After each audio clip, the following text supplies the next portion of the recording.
No ano de 1980, nasceu uma missão, um propósito que atravessaria gerações. Os Gideões missionários da última hora surgiram com um objetivo claro: unir o Brasil para evangelizar o mundo, levar a mensagem de Jesus Cristo, salvar vidas e levar esperança a lugares esquecidos pela humanidade. Ao longo dos anos, esse trabalho tem alcançado regiões extremas, lugares de difícil acesso, onde muitas vezes só se chega a pé por rios, trilhas ou caminhos na selva. São comunidades no sertão, aldeias, tribos indígenas e regiões isoladas, onde o evangelho ainda precisa chegar. Em muitos projetos, os Gideões constroem igrejas e também escolas, porque acreditam que o futuro começa na infância.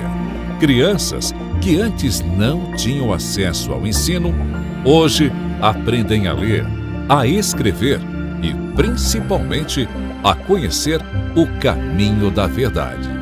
Projetos que existem há anos e que já transformaram não apenas crianças, mas famílias inteiras. Hoje, mais de 1000 famílias missionárias estão espalhadas pelo mundo e sendo mantidas pelos fiéis contribuintes dos Gideões para levar a palavra de Deus adiante. Homens e mulheres que deixaram tudo para viver um chamado. Eles enfrentam distâncias, desafios e dificuldades, mas continuam avançando, porque sabem que cada vida alcançada vale a pena. E mesmo com esse grande exército missionário, ainda há muito a ser feito. O mundo é vasto e todos os dias vidas estão sendo perdidas, sem conhecer a verdade.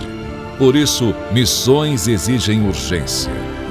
Jesus nos deixou uma missão: levar o evangelho a toda criatura. E esse chamado não é apenas para alguns, é para todos nós. Hoje, os Gideões continuam unindo o Brasil para alcançar o mundo. Esta obra está no coração de Deus e você está sendo chamado a fazer parte dela. Vamos unir nossas forças, vamos avançar, porque no fim não há nada maior nesta vida do que cumprir a vontade de Deus. Missões exigem urgência e missões se fazem agora ou nunca mais. Gideões missionários da última hora, unindo o Brasil para evangelizar o mundo.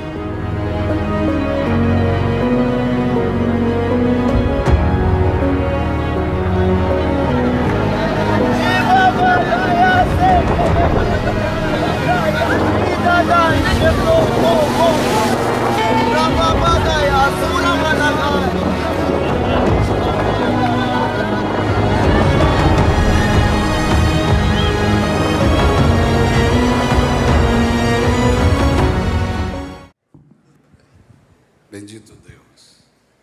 Pai do Senhor Jesus, meus irmãos. Queridos, por gentileza, pegue sua Bíblia, abra comigo na primeira carta escrita por apóstolo Paulo aos Tessalonicenses, capítulo de número 1, versículo de número 2 ao versículo de número 10. Quando os irmãos estão procurando, quero expressar meu sentimento de adoração e de gratidão e glorificação ao Senhor pela vida do pastor Gilmar Miguel e pela vida da pastora Maria Inês, minha mãe, né? Paulo diz assim para Rufus: saudai os irmãos, saudai sua mãe minha. O Abner está ali um pouco enciumado, mas eu adotei a senhora como minha mãe, viu? E tem um testemunho forte para contar hoje aqui na sua instrumentalidade. Louvar a Deus pela vida do pastor Adriano, meu amigo, tivemos algumas missões juntas, Deus abençoe. A vida do pastor Giovanni, o pastor Abner, Silmara, meus amigos. Louvar a Deus pela vida dos pregadores que aqui estão, meu amigo André Vaz, Filipes. Cara, o Tiago Mota está para onde? Está ali, Deus abençoe. Os demais pregadores que nos antecederam, os cantores, Trago um abraço fraterno a todos os ministros. Louvar a Deus pela vida do pastor João Adair Ferreira, meu pastor, meu líder, ali em Brasília. Faço parte da CONAMAD e dirijo a Regional 4 do Campo da Catedral.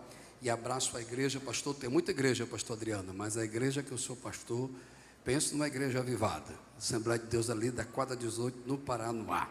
E eu quero expressar o meu sentimento de adoração ao Senhor pela vida da minha esposa. Esse ano completamos Maranívia, aleluia, 24 anos de matrimônio. Te amo, meu amor. Eu sou muito feliz pela mulher que você é. O homem que eu sou é o resultado dos valores que Deus tem lhe dado. Deus lhe abençoe. Louvar a Deus pela vida da minha congregação, pastor Adriano. Mainara, Mariana, Mateus, Júnior e Andressa. E agora tem um genro. Ô, palavra que dói na alma. Genro. Né? Mas graças a Deus é crente. E o pastor Geraldo, viu? O pastor Geraldo é o meu sogro, a irmã Amélia. Vamos para o texto, queridos. Quantos querem ouvir mais da palavra de Deus? Há uma atmosfera profética neste ambiente. E eu não expresso isso para uma manipulação subjetiva, tentando tocar suas emoções. Porque fé ela não é movida pelo que sentimos. Fé é movida pelo que cremos. E as coisas acontecem por aquilo que acreditamos. Tem algo muito forte da parte de Deus esse dia ainda. 1 Tessalonicenses, capítulo de número 1, versículo de número 2 em diante, que nos diz: sempre damos graças a Deus por vós todos, fazendo menções de vós em nossas orações, lembrando-nos sem cessar da obra da vossa fé, do trabalho, do amor, da paciência, da esperança, em nosso Senhor Jesus Cristo, diante de nosso Deus e Pai. Sabemos, amados irmãos, que a vossa eleição é de Deus, porque o nosso evangelho não foi a vós somente em palavras, mas também em poder, no Espírito, em muitas certezas, como bem sabeis, e quais fomos entre vós por amor de vós.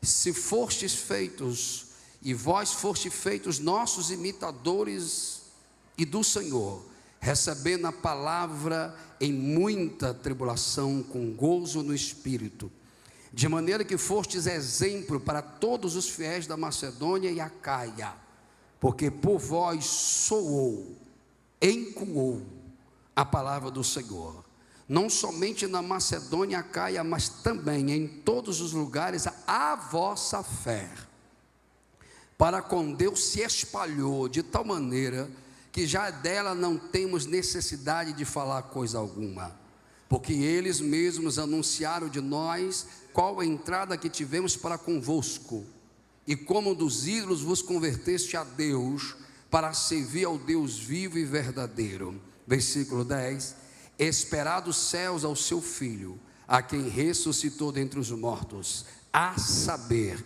Jesus Cristo, que nos livra da ira futura. Sentai-vos, queridos, Deus os abençoe. A presença de Deus é grande e maravilhosa no nosso meio. Nesse pensamento introdutório, como alguns irmãos já vão sentar e vão entrar na percepção de reverência, não ao pregador, mas à palavra, acredito que as locomoções vão se encerrar e vamos ouvir o que o Senhor tem a nos falar. Antes de transmitir aquilo que Deus trouxe ao meu coração, é necessário nos conectarmos ao raciocínio, a um pensamento introdutório. Apóstolo Paulo, depois da pessoa bendita do Senhor Jesus, e aqui tem catedráticos que devem confirmar isso, não existe um instrumento mais usado por Deus, humanamente falando, como apóstolo Paulo. Na divisão da Escritura Sagrada, dos seus 39 livros do Velho Testamento e dos 27 livros do Novo, apóstolo Paulo se torna um instrumento de instrução, de doutrina e de referência para a igreja contemporânea, para a igreja passada e para a igreja testamentária. Não existe um escritor no cânon do Velho Testamento que Deus usou de forma tão tremenda como o apóstolo Paulo. São 13 epístolas, e ainda tem a polêmica se a carta aos Hebreus é escrita pelo mesmo. Quando eu digo para justificar o que eu quero vos transmitir, apóstolo Paulo, se fôssemos hoje, pastor Adriano, pastor André Vaz, levar ele a um currículo, poderemos dizer sim, Paulo, o mesmo se apresenta, Hebreus de Hebreus, da tribo de Benjamim, o Senhor está aqui, circuncidado 8º dia, fariseu zeloso, teólogo criado aos pés de Gamaliel, o maior teólogo do primeiro século da confissão teológica judaica. Além disso, podemos entender que Paulo é poliglota, fala hebraico, aramaico, grego e latim. Tem toda a compreensão teológica judaica, mas também tem toda a compreensão teocrática israelita, pois era um homem que tinha conhecimento de leis, pois a teocracia era uma atitude religiosa com leis estatuais de Estado. O mesmo tem dupla cidadania, tem influência tanto na parte política romana, militar, como também o mesmo é reconhecido como cidadão romano por mérito. Conhece tanto a teocracia judaica, já você vai me entender, como conhece a estrutura jurisprudência romana, porque o mesmo vai se defender diante de César. Quando apresenta esse currículo, vamos para o currículo ministerial, pois os pseudos apóstolos diziam: não podemos acreditar em Paulo, foi Saulo, foi perseguidor, tem um passado. E Paulo vai apresentar a sua parte apologética na segunda epístola aos Coríntios, sob a sua autoridade apostólica, dizendo: não querem reconhecer minha chamada? Deixa eu vos dizer, desses que não me aceitam, eu tive mais naufrágio do que eles, mais açoite do que eles. Além de tudo, Paulo tem um currículo cultural, teológico, intelectual e jurídico, e uma influência totalmente política e militar. Além desse currículo intelectual, teológico, Paulo, segundo Lucas, o médico amado, o único não judeu que escreve no Novo Testamento de origem grega, tem a inspiração de Deus para escrever Atos dos Apóstolos. Médico historiador diz que quando Paulo está para evangelizar a cidade de Éfeso, ele encontra uma igreja funcional sem propósito, ou seja, ele encontra discípulos que conhecem a cerimônia e o ritualismo do batismo, mas não conhecem o propósito do batismo. A Bíblia diz que Paulo chega na cidade de Éfeso, encontra discípulos. Eita, eu vou entregar a Jesus, a igreja está lá, mas uma igreja que não está ligada com o céu, não é uma igreja que tem resultado. A Bíblia nos diz que a eclésia está lá, e Paulo diz: vem cá, vocês estão aqui, parafraseando, pois a hermenêutica me permite fazer isso, não há resultado, vidas não estão sendo aceitas por Jesus, vidas não estão sendo transformadas. Aí Paulo diz: conheceis o batismo, ou dínamos, ou revestimento, ou autoridade, ou paracleto divino? Os discípulos dizem: que é isso? Conhecemos o batismo de João. Abre-se um parênteses, tem crente neste ambiente, e tem adoradores nesse ambiente, que vieram frequentar, observar, e estão nas redes sociais mais para criticar, porque conhece mais cerimônias do que o céu. Mas quem conhece o céu é movido por um propósito maior. Entre para o culto. O texto diz, calma Márcio, o texto diz que Paulo bota a mão sobre os discípulos, eles são batizados com o Espírito Santo e revestidos, e sinais começam a acontecer, porque o dínamos traz esse movimento, o dínamos traz ação, o dínamos de Deus traz explosão. Aí de repente, os que querem comprar a unção, diz a Escritura, e Lucas diz, que estes vão expulsar uma entidade, e diz assim: nós te expulsamos em nome de Jesus que Paulo prega. O demônio volta e diz: eu sei quem é Jesus, e conheço quem é Paulo, e quem são vós? Ou seja, você já se conectou. Paulo tem um currículo no mundo teológico, filosófico e jurídico, mas Paulo também tem um currículo nas trevas, porque ele era reconhecido no mundo das trevas, porque o próprio demônio falou: sei quem é Jesus e sei quem é Paulo. Aí vem um despertar para a nossa ressignificância ministerial. Qual é o impacto do teu ministério nas trevas? Qual é o impacto da unção que Deus tem te dado no mundo das trevas? Porque assistir culto é fácil, ser uma voz de Deus impactando as trevas é só para quem tem autoridade. Alguém ainda está no culto? Calma, tenha paciência.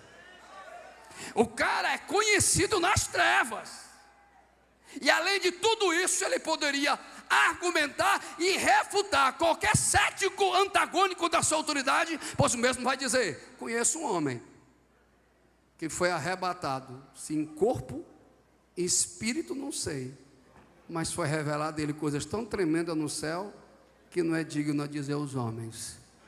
O que você quer pregar, pastor? Simples. Como é que um homem que é conhecido nas trevas, tem segredos no céu,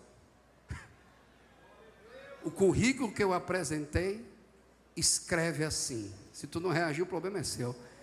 Ele vai dizer: eu vos escrevo, igreja em Tessalônica, não para exortar, não para refutar, mas para elogiar, para reconhecer. E como a multidão está olhando para nós, então primeiro eu vou me comunicar com os ministros, porque aqui nós não temos concorrentes, eu acho que a gente tem companheiros. Pensa comigo, pois eu não subestimo quem está me ouvindo. Com um currículo desse, Tiago, das 13 epístolas que ele escreve, ele chega para Tessalônica e diz: não tenho mais que acrescentar, vocês é exemplo, e eu, Paulo, alguém pegou, reconheço a vossa identidade. Qual é a sua mensagem, pastor? Simples. Se Paulo fosse pastor nessa geração, e se Paulo vivesse nesse tempo, e olhasse para a estrutura da eclésia, tanto visível como invisível, será que Paulo teria um prazer de escrever: vocês são exemplos? Qual é a sua mensagem, pastor? Me permita em 30 minutos ministrar uma mensagem subordinada ao tema: a igreja que Paulo elogiou. Vou repetir: a igreja que Paulo elogiou. Não, acho que você entendeu.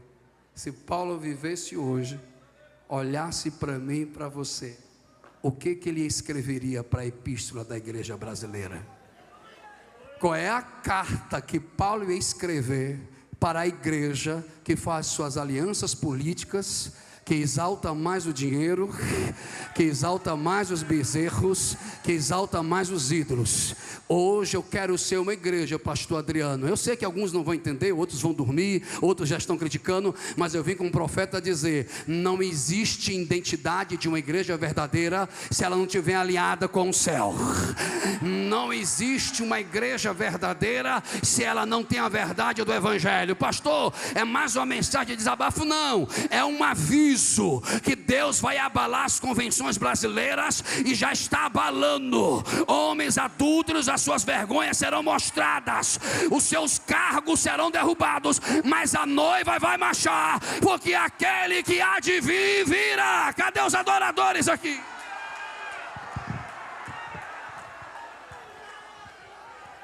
O que esta igreja tinha? Num contexto do capítulo 17 de Atos dos Apóstolos, é reconhecido como Tessalônica, a capital da Macedônia, centro comercial e político, cidade idólatra de uma cultura plural secretista, um ambiente totalmente hostil ao evangelho.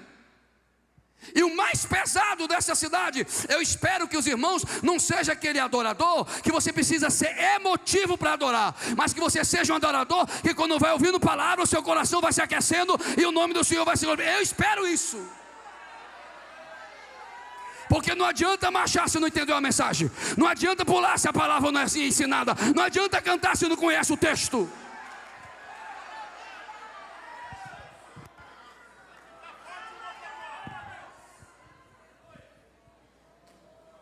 O contexto cronológico do tempo ministerial de Paulo para discipular essa igreja foi 6 meses, pastor André. Ele não tinha oportunidade de tempo e nem estratégia ou estratégia para formalizar um projeto de 3 anos. Ele foi interrompido com a perseguição. Agora o que é lindo, ele só teve 6 meses e deixou uma chama numa igreja que não fica debatendo em podcast, na ausência dos outros, porque toda ausência é coragem. Não, ele deixou uma igreja que tem identidade, que tem pertencimento e que tem propósito. Eu acho que essa igreja está aqui. Como assim, pastor? Simples, aleluia. A pergunta é: o que faz uma igreja recém-plantada com 6 meses ser um motivo, irmão, se tu não reagir, misericórdia, um motivo de gratidão apostólica? Eu vou repetir.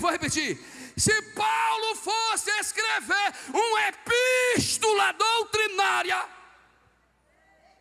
para a formação da cosmovisão confessional, teológica, comportamental da igreja brasileira, qual seria o tema dessa carta? Qual? Eu acho que não vai ser necessário para eu mandar você pegar na mão do irmão, balançar ele, para ele poder sentir Jesus. Eu acho que não vai ser necessário. Acho que não vai ser necessário dizer, vai, faz. Não, acho que não vai. Eu ainda acredito que a palavra é ministrada, e se tem um coração de pedra, ela não vai ter resultado. Se tiver um coração de espinho, ela não vai ter resultado. Se tiver um coração de rocha, não vai ter um resultado. Se tiver um coração na estrada, não vai ter resultado. Mas se a terra foi boa, eita, irmão, não entendi, pastor, estenda. Para alguns, os Gideões missionários é um palco de disputa de ego. Para outros, os Gideões missionários é uma disputa de talentos. Mas para quem ora, para quem tem intenção nobre, nós estamos aqui para receber do céu e anunciar do céu. Tem 2 comigo aqui, deixa eu ouvir você.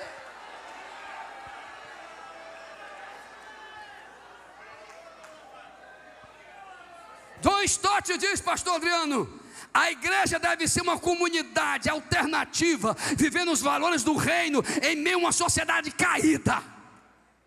A igreja não é banco, nem prédio, nem títulos. Banco não prega, título não prega, poltronas não prega, mas vidas lavadas, remidas, santificadas e cheias do Espírito Santo. Eu sei que tem 10 fez comigo aqui, cadê você? Ei!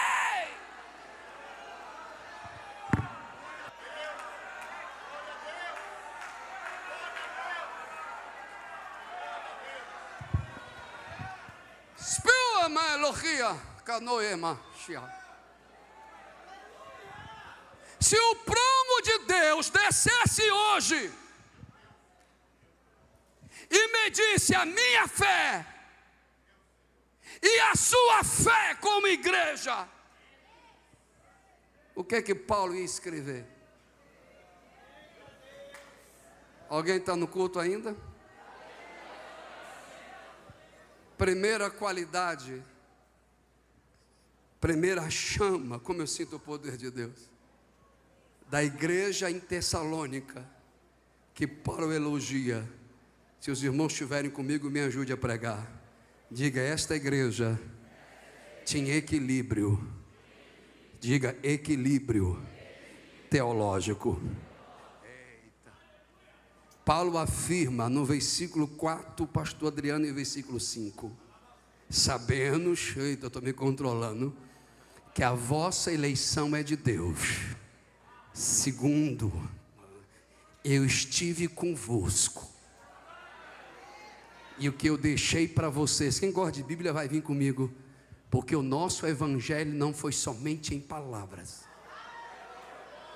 mas também em poder, no Espírito Santo, e com muita certeza, como bem sabeis, fomos entre vós por amor de vós. Não entendi, pastor, simples, não foi apenas um discurso, não era apenas emoção, era profundidade com unção.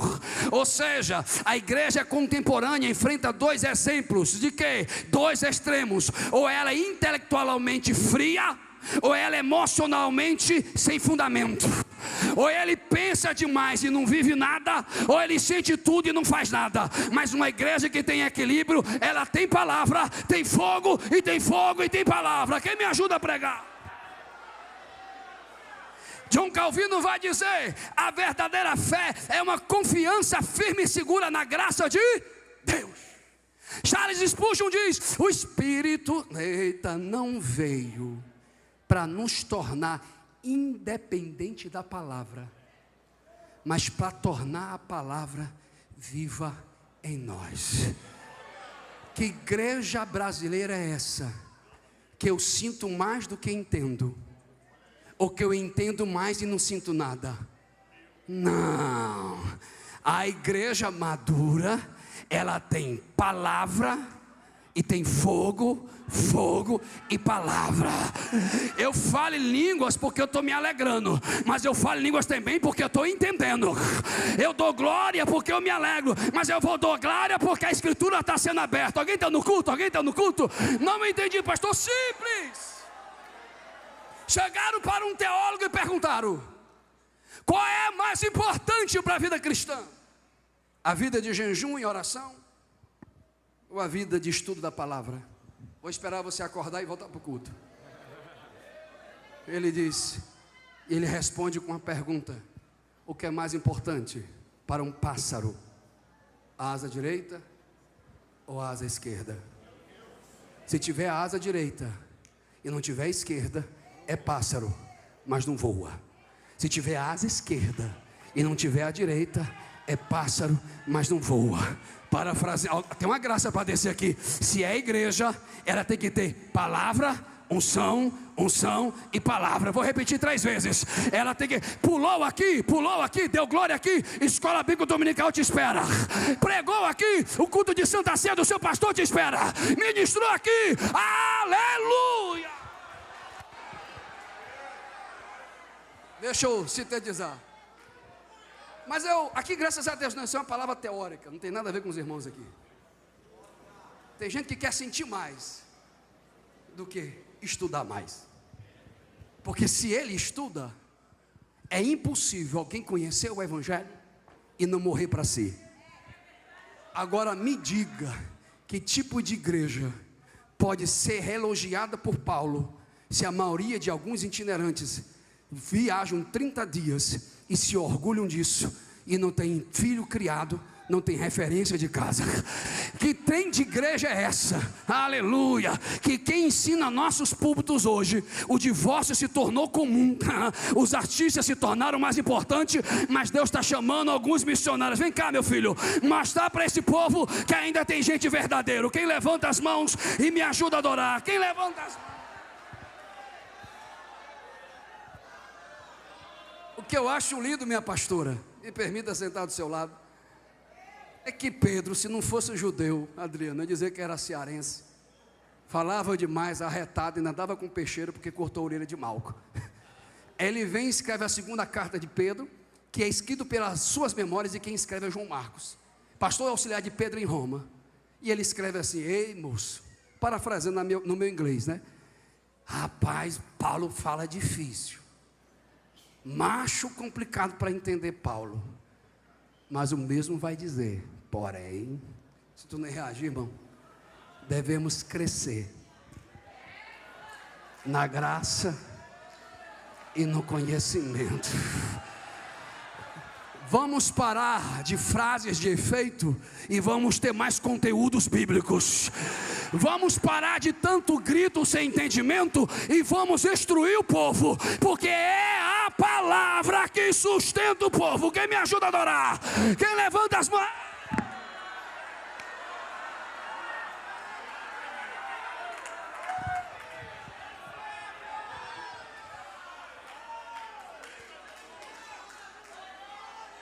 Eu vou gritar 3 profecias e quem estiver ligado comigo vai reagir. Teologia sem fogo esfria. Fogo sem teologia confunde. Mas palavra com fogo transforma.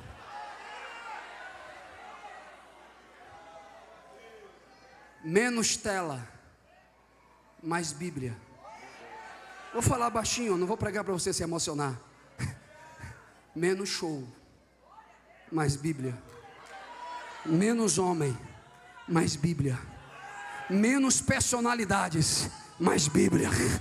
Menos emocionalismo, mais Bíblia. É se tiver 2 adoradores que creem nisso, eu sou o primeiro.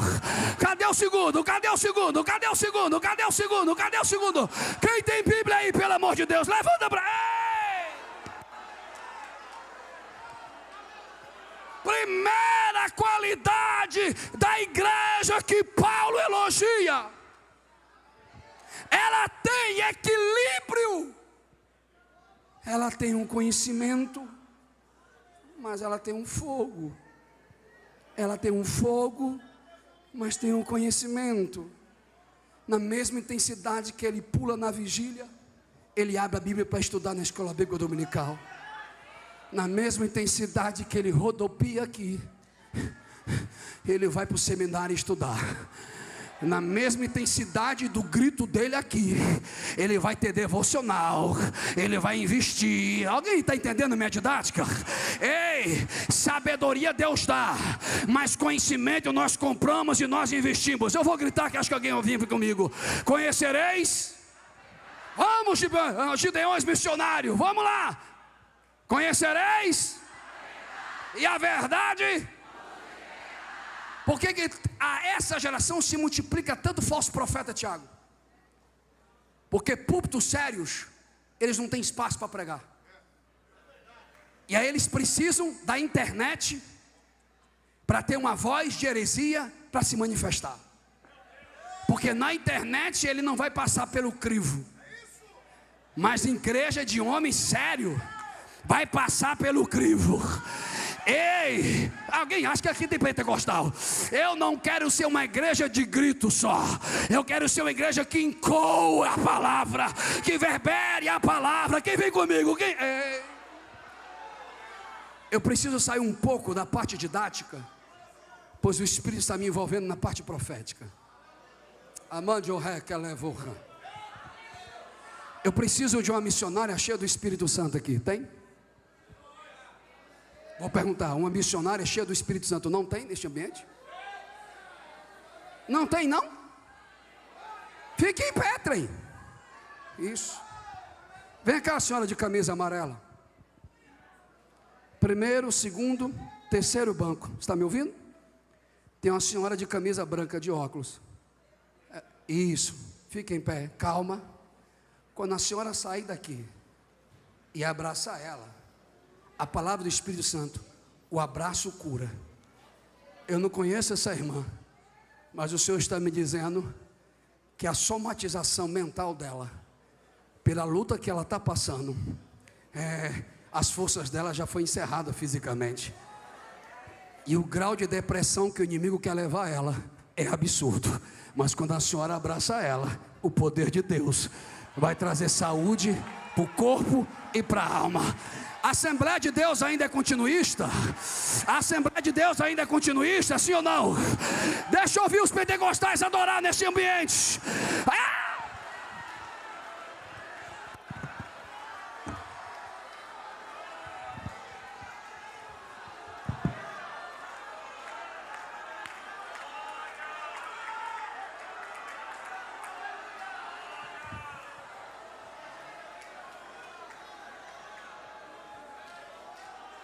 Continuo? Sim ou não? Sim ou não?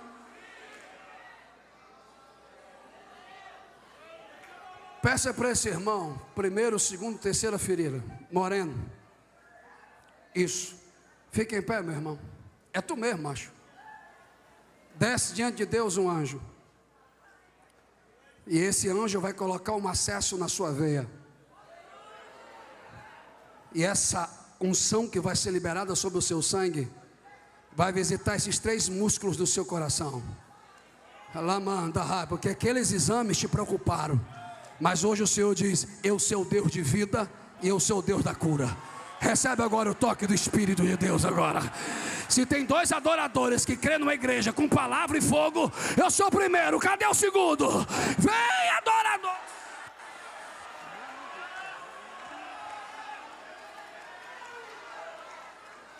Deixa eu correr. Uma igreja que Paulo elogia, ela precisa ter equilíbrio entre a palavra e a unção. E a unção e a... Segundo, deixa as irmãs se alegrar, volta para cá. Paulo vai dizer, desta forma, eu estou alegre. Irmão, se os irmãos soubessem o que vai acontecer até segunda-feira nos Gideões.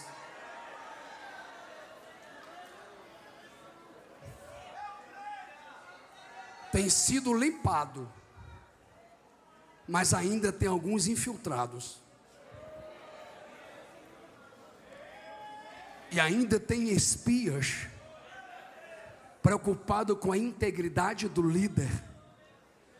Porque quando alguém é íntegro, incomoda quem é profano. Porque a luz do íntegro acusa as trevas do profano. Diga ao teu escolhido e a ti, mulher, que ainda não é tempo de parar. Preciso limpar o resto, diz o Senhor dos Exércitos. Se tiver profeta, vem comigo. Ei!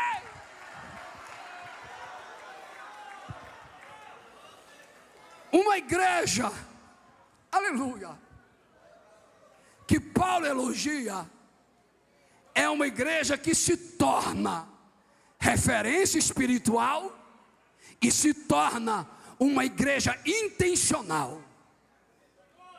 Vou falar baixinho. Paulo diz, ainda tem alguns irmãos andando, mas vamos lá. Paulo diz, eu estou alegre, porque vocês se tornaram referência para a Macedônia, Acaia e toda a região. Ou seja, o mundo não pode gostar do cristão, mas quando ele é verdadeiro, ele é respeitado. Pastor Adriano, o senhor está cansado e o senhor tem que organizar o tempo, eu sei.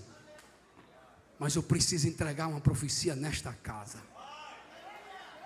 Paulo diz, por vós, a palavra ecoou, reverberou, foi além. Uma pregação vivida é mais importante do que um espetáculo de um púlpito. Uma igreja intencional, ela não trata o missionário como mendigo. Ela não trata o campo missionário como o resto. Ela não trata o missionário como um peso. Uma igreja intencional, ela enxerga o missionário como um homem de Deus, como uma voz de Deus e como a resposta de Deus. Alguém está aí? Quem ainda está no culto, deixa eu ser...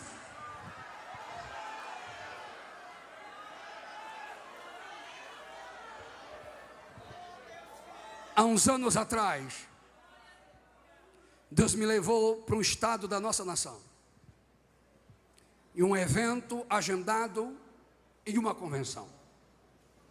E a palavra profética que o Senhor liberou foi: confessa, larga, porque eu ainda estou te dando chance.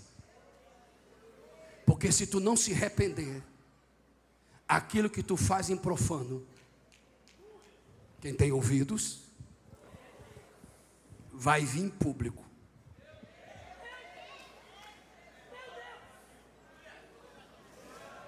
E a palavra foi direcionada para os líderes da convenção. Cancelaram minhas agendas. Disseram que eu ataquei a instituição. Disseram que eu fui menino.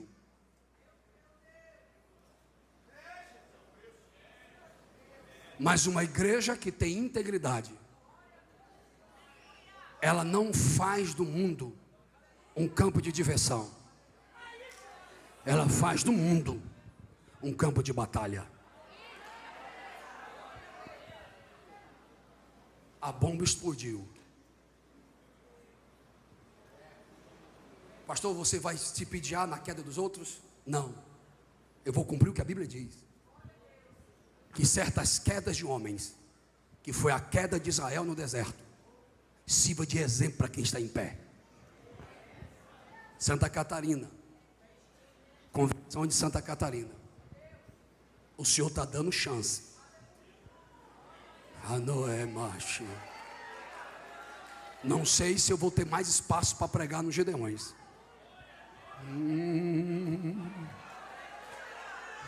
Mas está vindo. Tudo aquilo que tiver em oculto. Fechou a cara? Eu sei. Quem se ofende ouvir verdades?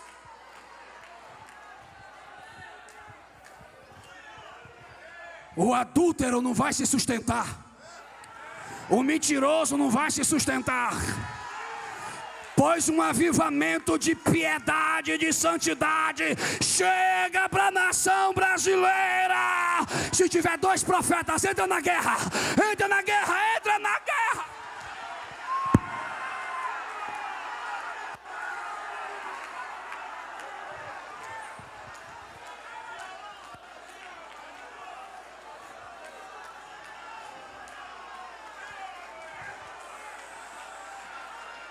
Foi liberado uma autoridade de santidade sobre os profetas.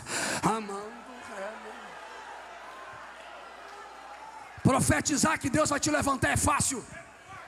Profetizar que as portas vão se abrir é fácil. Cadê os profetas que ainda profetizam contra os altares quebrados?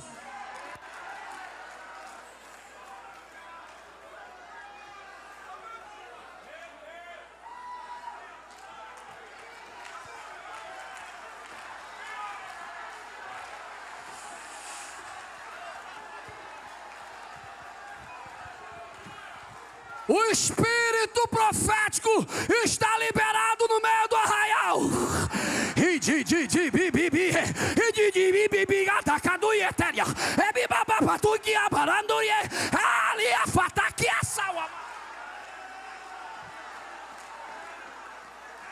Ouve, ministros, gritem, rasguem vosso coração, se humilhem, pois a medida do vosso Deus chega para essa geração, diz o Senhor dos Exércitos.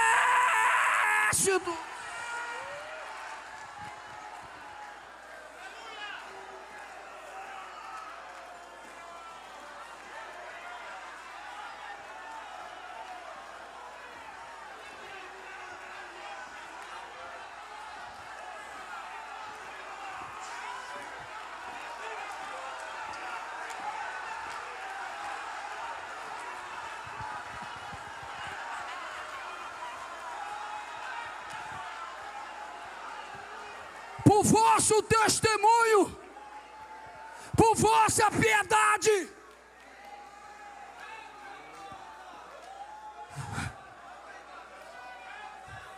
a palavra não ecoa por voz de profanos. A palavra não ecoa. A política está vindo. E não use o nome de Deus pela sua vaidade. Quer ser candidato? Quer assumir isso? Assuma pelo seu risco. Seja um homem para dizer: eu quero ser por mim. Não fique usando o nome de Deus, que Deus desceu, que Deus revelou. Para com esse papo. Deus revela ministério, Deus revela profetas, Deus revela missionários, Deus envia missionários, Deus envia missionários. Não gostou? Me refute com a igreja, com a história e igrejologia. Me mostre uma argumentação científica pela história da igreja. Quando a gente se vende para o Estado, você está dizendo, pastor, que não pode ter político na igreja? Pode, deve. A instituição precisa. Mas eu não acredito no Deus que tira um profeta do altar para ser enviado para cargos públicos. Eu não consigo ver o texto. Ah, mas e Ciro? Ciro é Ciro, não era profeta. Aí os cabras querem usar o nome de Deus para manipular as emoções dos irmãos, para dizer: vote porque eu sou profeta. Não, vote porque você é político. Vote porque você... Não use o nome de Deus, aquele que Deus não mandou.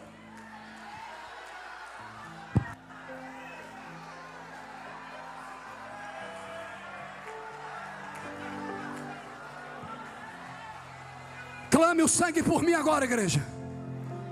Só os companheiros, concorrentes, fiquem sua cara de delegado mesmo. Clame o sangue por mim agora, pois eu já vou encerrar.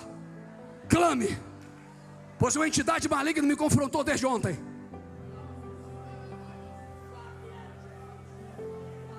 E essa entidade disse que se eu falasse o que eu falei aqui, eu receberia uma grande perseguição em cenário nacional.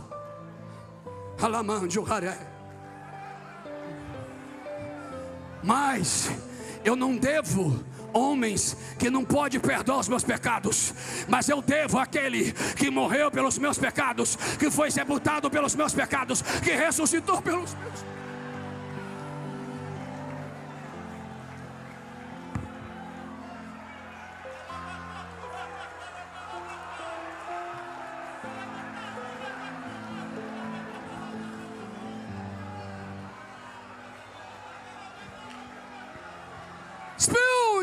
Que me ofara. A igreja que Paulo elogia é uma igreja que tem piedade, é uma igreja intencional em missões. E eu encerro a minha ministração, pois o meu corpo não me aguenta, eu não aguento mais. Tem um temor tão grande no meu coração. Amalamash. Me ajude aqui, ministro. Quando esse homem de Deus colocar a mão sobre o seu peitoral, o Senhor te diz: vou visitar a sua pressão arterial, e eu vou te livrar agora do AVC, porque tu não era para vir hoje, mas o Senhor te trouxe, e eu te dou livramento, diz o Senhor dos Exércitos. Quem acredita numa igreja que ainda é piedade?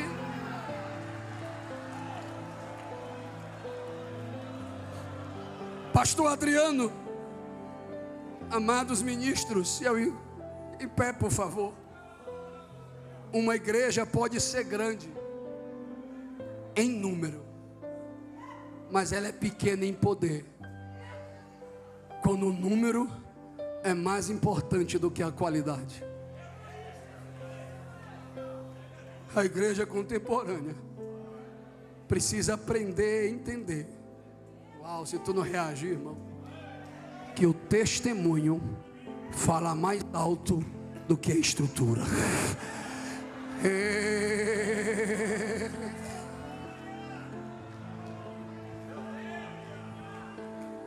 Levante a mão comigo, só que ainda está no mesmo propósito. Diga: eu preciso ser uma igreja que Paulo reconheça em Cristo.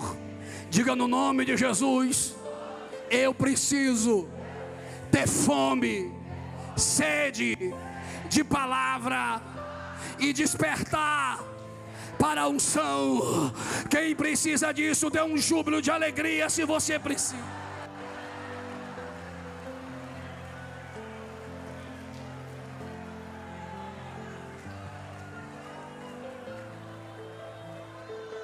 A igreja que Paulo reconhece em Tessalônica, segunda qualidade, é uma igreja que vive o exemplo de piedade e intencionalidade em missões. Paulo não estava lá, mas a chama permaneceu, e a palavra, vou falar baixinho, ecoou. Lá vai um santo, lá vai uma santa, lá vai um servo, lá vai um servo. Terceiro e última qualidade para orarmos. Quem pode louvar o Senhor, pastor Adriano? Tem um jovem aí, uma criança, Poliana, ou um moço aí, não sei. Dá uma olhadinha ao redor de você aí. Observe esse irmão. Vai precisar do pastor mandar você pegar na mão dele?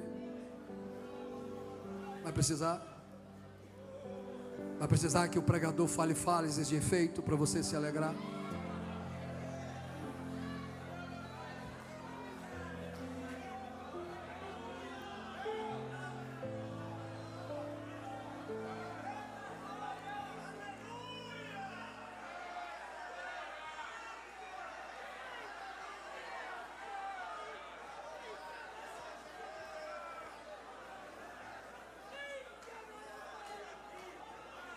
A igreja de Tessalônica era uma igreja que fez ruptura cultural.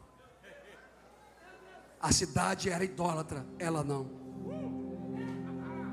Olhe para mim. Olhe para mim. Pode soltar a mão do irmão, por favor. Eu ia entregar agora, mas eu preciso segurar mais 2 minutos.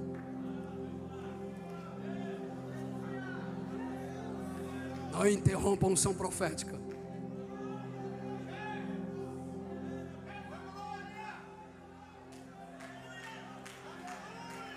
Amayeshu babago. Tukinala hawasho.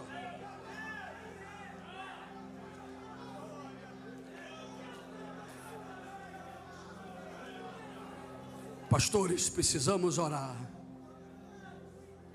porque a igreja brasileira está sendo levada para um lado perigoso. Que ultimamente a gente está tendo mais bezerro de ouro do que a exaltação do Cordeiro.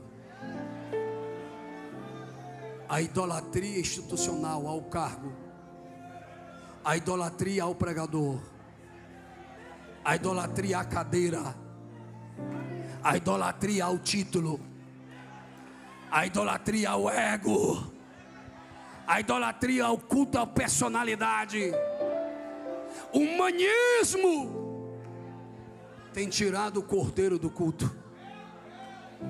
Mas acho que ainda tem 2 que pode ser perseguido, pode ser odiado, pode ser rejeitado, mas a chama não vai se apagar. Cadê esses 2 fiéis? Cadê esses 2 fiéis? Quem pode entrar na batalha comigo? Gideões missionário. Você não tem bezerro de ouro, vocês têm um Cordeiro de Deus que tira o pecado do mundo. Eu gosto mais desse pregador, eu gosto mais desse cantor. Idolatria.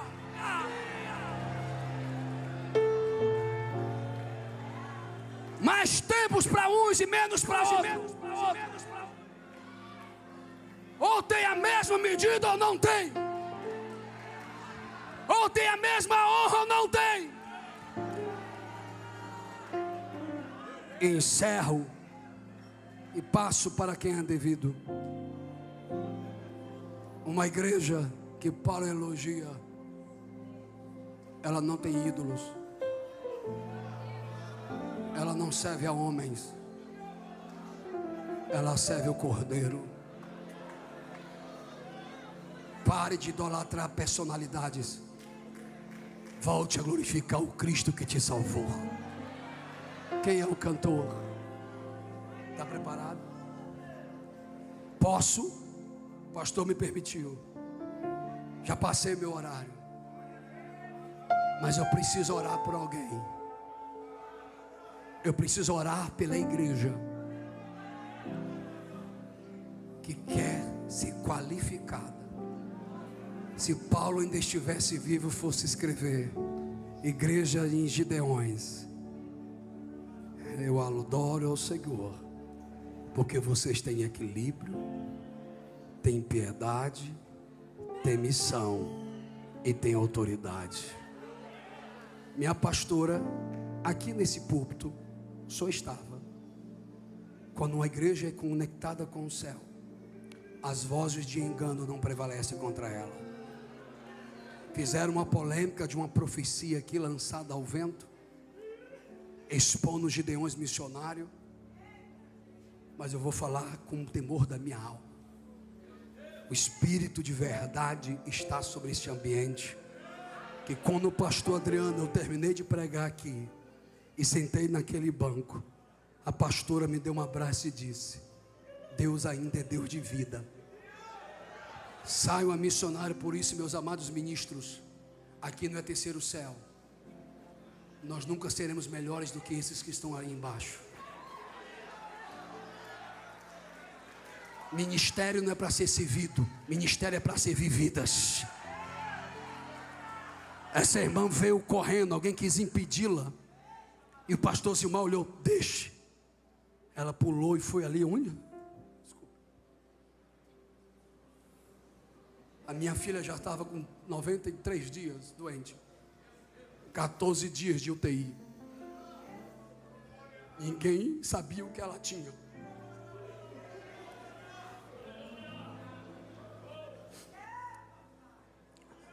Eu ia ligar, e dizer: eu não posso ir, estou com a minha filha internada na UTI.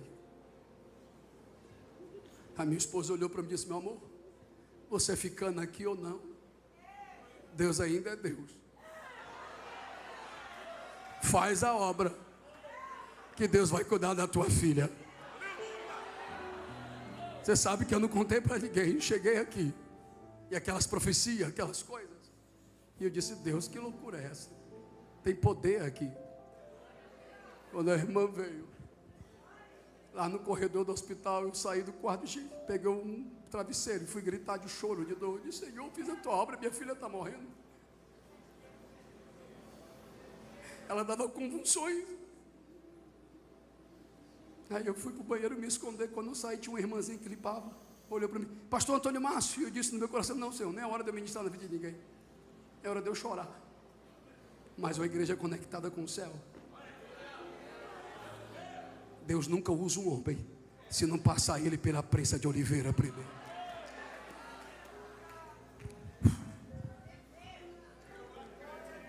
Olhei para ela e disse: irmã, não posso falar com você. Não, não precisa falar, pastor, só ore por mim. E eu disse no meu coração: como é que eu posso orar por alguém agora? Abracei a irmã e orei. Deus toma aquela missionária aqui. A senhora vai lembrar. Ela veio marchando e disse: porque tu não negasse a minha vontade e rejeitasse a sua dor e não ocultasse a minha palavra, eu visito a tua agora. E a profecia foi clara, porque Deus não erra alvo. A profecia foi: eu visito a UTI agora e confundo a medicina. E isso foi na sexta. Eu viajo no sábado. A minha filha tem alta segunda. E agora ela está aí na rede aqui, adorando e glorificando ao Senhor. Há poder de Deus aqui. Quem acredita nisso aqui? Quem acredita? Fecho e oro, entrego para o cantor. Uau! Me perdoe.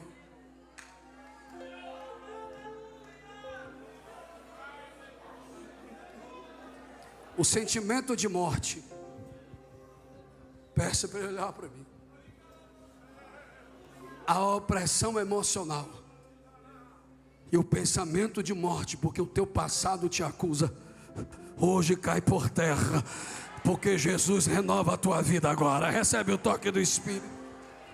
Pegue na mão do seu irmão, levante ela para cima. Só se você tem algo de Deus, senão é você e Jesus. Eu só quero orar por uma igreja. Tem uma glória. Pegue na minha mão, missionária. Pegue na minha mão, missionária. Eu sou o Deus de perto e sou o Deus de longe. Diz o Senhor: não era para vir, porque até finanças tu não tinha para chegar aqui. Eu te vi contando as moedas. Mas tu disse: Deus, eu sirvo todos os anos, eu não quero deixar de servir este ano. Mas aqueles dois que tiram o teu sono, que é sangue do teu sangue, por amor a ti visita agora. E não haverá algemas, porque eu sou Deus de vida, diz o Senhor dos Exércitos. Levante as mãos do seu companheiro ao céu. Pai,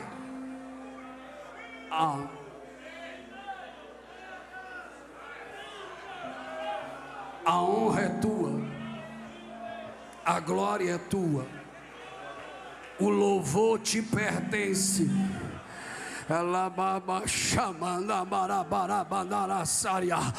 Aonde tiver uma igreja aqui neste ambiente, na internet, aonde tiver uma noiva que quer viver em piedade, aonde tiver um adorador que acredita em milagre, se ele crê, Jesus, enche ele agora, transborda ele agora, transborda ele agora, transborda ele agora, transborda ele agora.